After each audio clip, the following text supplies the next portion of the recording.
You know how some consultation calls start with a pause? Not because the person doesn't know what to say, but because they're trying to reconcile what they've been told with what they actually are experiencing. That's how most of my Texas calls begin. They're usually a moment where someone says something like, "Coach, Texas just feels different," or "I thought this was supposed to be simple, but it's not turning into what I expected." And that's when I already know what's coming next, because I've heard this pattern over and over again. At first, there's disbelief. People come into Texas thinking they can model their business after what they've seen someone else do. They've watched the videos, they've listened to the conversations online, they've heard stories about quick starts and fast money, and most of those stories center around Medicaid.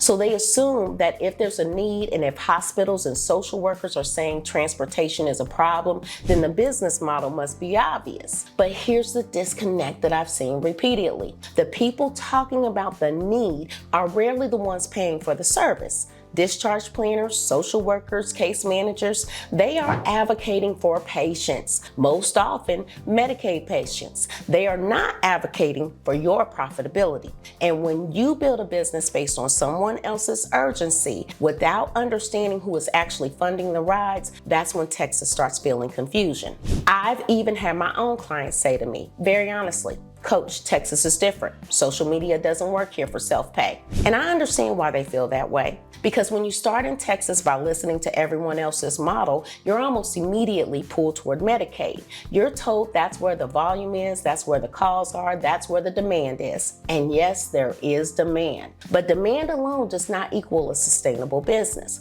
For those of you who are new here, I'm Coach Wina McGee, RN BSN.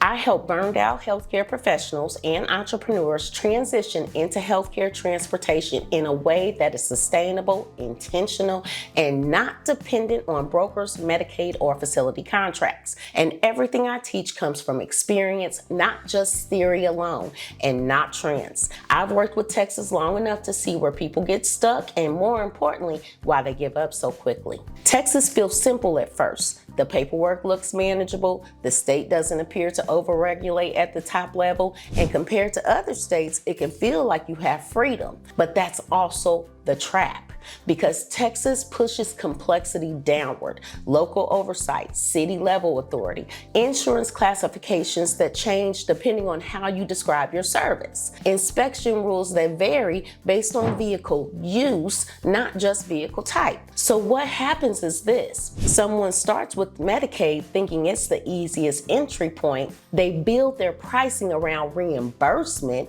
They buy a vehicle based on what they think compliance requires, and before they realize it, their business model is dictated by systems they don't control. That's when scaling becomes painful. That's when margins shrink. And that's when people start saying, "Texas is too hard."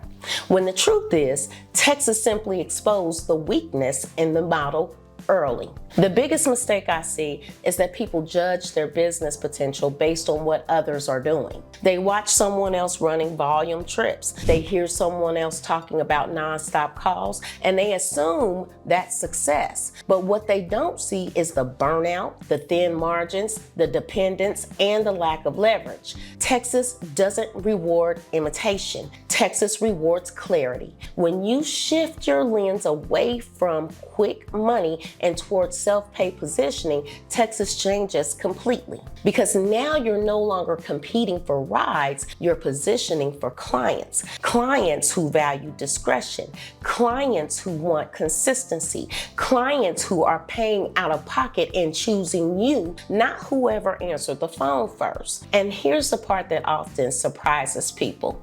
Social media does work in Texas for self-pay, but not when it's used like advertising and not when it's speaking to everyone. It works when it educates, when it reassures, when it speaks to the family member making decisions, not the systems assigning rides. Evidence-based practice, real outcomes from real businesses shows that when you position correctly, Texas doesn't limit you, it filters you. Texas is not a barrier.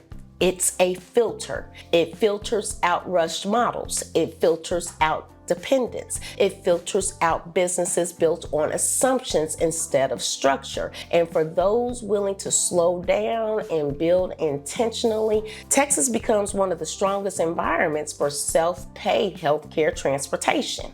If you're watching this and realizing that you may have been judging your business too early or judging your potential based on the wrong model, I want you to hear this clearly.